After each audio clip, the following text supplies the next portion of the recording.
మొదటి మాట మొదటి అధ్యాయంలో నేర్చుకున్నాం ఏంటంటే, యోనా యెహోవా సన్నిధిలో నిలవలేక పారిపోయాడు అని మనం నేర్చుకున్నాం. అతను దేవుని సన్నిధిలో నిలబడక అక్కడ నుంచి పారిపోయినట్టుగా మనం చూసాం. రెండవ మాటగా మనం నేర్చుకున్నాం ఏంటంటే, యోనా దేవుని సన్నిధిలో నుండి పారిపోవడానికి ఖర్చు చేసి మరీ టికెట్ కొన్నాడు. అంటే డబ్బు పెట్టుకొని ఖర్చు చేసి మరి దేవుని సన్నిధిలో నుండి పారిపోయాడు. డబ్బు ఎక్కువ ఉంటే కష్టమే, తక్కువ ఉన్నా కష్టమే. ఎందుకంటే డబ్బు ఎక్కువ ఉంటేనేమో దేవుడే గుర్తురాడు.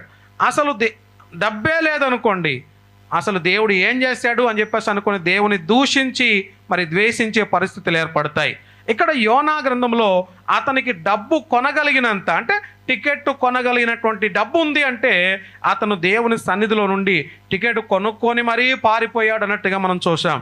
ఇక మూడవ మాట, తీర్పు లేక శిక్ష అనేది దేవుని పిల్లలకు వారి అవిధేయతను బట్టి